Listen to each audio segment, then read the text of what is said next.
By and away are herding commands, where you teach a dog to go around sheep or cows or whatever. But I just use it because I think it's a cute dance move, and so whatever reason you want to teach this trick, I do recommend it. Come by is going around in a clockwise circle around nothing or around a desired object. Away is counterclockwise. At least that's the way that I do it, and that's generally what's accepted in the herding community. Now let's move on to how to teach it.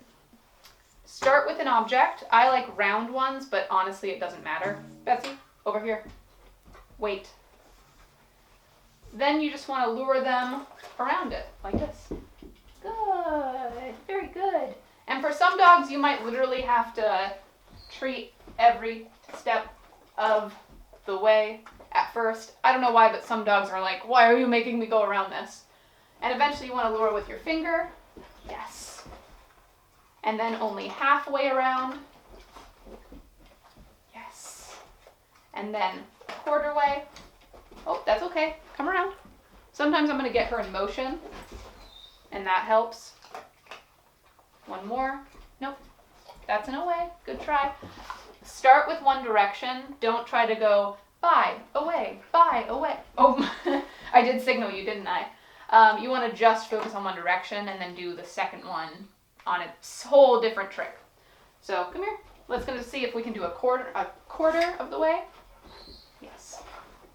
Once you have that down where you can literally just go by, and you want to add in the by command when you can just flick your finger, that's when you start to say it. Once you're done with that, you can move on to a bigger platform. Once your dog knows how to go around stuff, you can add in some cones.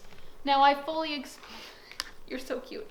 I fully expect you to not have cones lying around your house, so you can use like Amazon boxes, chairs, whatever, it doesn't matter. But since we're dog trainers and we have cones, then that's what we're gonna use. So I'm gonna call Betsy off of this. Betsy, come here. Come on all the way. Good girl. Good job. And because she already knows to come around a stool, I'm gonna say come by. Yeah, good job. And reward. Obviously she has that down. Once they have that down, you can begin to expand the cones. Now, I fully expect Betsy to start cutting through, and I'm going to show you what to do if she does. If she doesn't, then we'll expand more. Betsy, come here. Around. Bye. So good! Yes! And while she's eating, I will expand them some more. Around. Bye. What is this? You are too smart. Okay, it's go time now. Bye. Okay, so now she's cutting through. So you've got, you're so smart. So you've got a couple of options now. You can move the cones back in closer. That's what I recommend doing. Or you can walk them around. Betsy, come around. Bye. Good girl. So that's also an option. Now we'll see if that fixed. Well, we'll do one more and then we'll see if that fixed it. Betsy, bye. Whoa, big jump. Good girl. Now she's been looking at me this whole time, not the cones, and that's what's concerning me, that this might not work. It only works for dogs that are like paying attention, but we'll see. Around. Bye. Okay. So we need to move the cones closer. Around. Bye. Yes! And you can repeat that over and over until they've got used to the motion of going around something. I've moved to only 2 cones. You don't want only 1 because then the dog is just going to do an oval. You want 2. Bye. Keep going, keep going, keep going. Good girl. Good job. And you can get a really big one like that, cutting out a lot of the cones or boxes or whatever you're using. And the cones are gone. This is when we can test to see if our dog understands going around something. And if they don't, then you can put the cones back. Totally fine. Around. Bye. So good! Oh my goodness. So smart. We have practiced this before though, total transparency. But then you want to see if you can get a bigger circle. So obviously you want to do repetitions of that. Anytime they do a smaller circle, you don't reward. But I'm going to ask for it twice. Once to get her to do a normal one, and a second time so she can think about what she did and see if she'll offer it even bigger. This may or may not work. I'm going to reward on the second time regardless of if it's bigger or not, so she doesn't get frustrated. Betsy, around. Bye. Bye. Good! I don't know if you guys could tell on camera, but that was bigger. And now you have one other option for how to teach come by. Betsy does not know this. It's not the method I use, so I'm not going to go through the whole step of showing her, but I will show briefly so that you guys can understand it. You going crazy? You can use boundaries, something they can touch, in order to teach them come by. So Betsy, touch it. Oh, baby, pop it. Yes. But you want to teach your dog to touch your hand. Touch. Yes. Come away.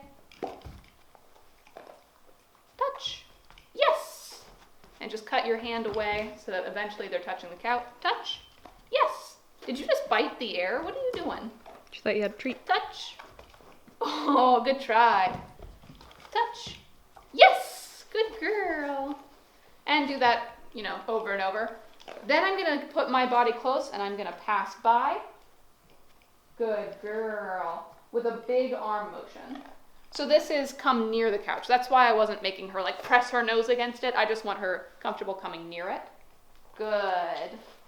Do that a few times. And then you can walk them around. You would want to start much smaller than I'm about to do, but we can come around and we can walk into the couch, into the chair. Yes. Good girl. And again, into the couch, into, oh, that's okay. I'm going to move my arm out further. Couch. Oh. Okay, I'm going to go lower then. It's all about problem solving, obviously. What is this? You are a cheater. You're cheating. Okay, ready? Around. Good. And I'm going to phase it out a little bit. Around. Yes, good. I want her closer to the couch. So again, I'm going to stand. That way she's not trying to touch my hand. Yes. Good girl. And finally, we're going to add in a third couch. So I'm going to walk with her again. Good. And you can see this is the more complicated method, but if your dog is really not responding to the cones, I like to give other options. So I'm going to go farther away again. Good. And finally, I'm going to just go part way. So I'm going to go halfway. Betsy, bye. Good. And she's learning to go to the couch. And finally, I'm just going to do one motion around. Betsy, bye. Good.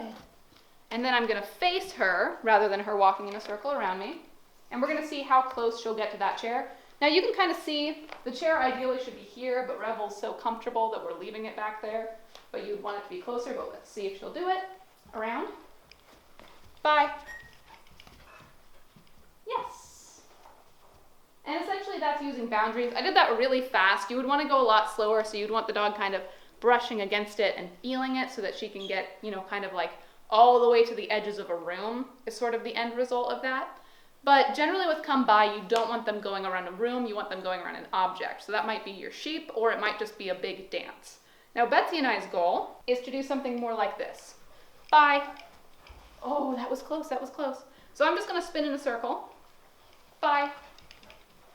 And you can see when I turn my back, she's doing a smaller circle. But essentially the end goal is for her to do a big circle while I walk in a circle the opposite direction and we meet in the middle. So if you want to do a dance like that, that's really cute. We're not there yet. Around. And then it's just repetition over and over, asking for slightly bigger ones over time. And that's kind of all there is to it. Remember to go slow. One, Betsy is very smart. So even if you have an Aussie, they might go slower. And two, we have practiced this in between the recording. So it's not like she did it this fast in a couple of minutes. So take time with your dog, have fun training.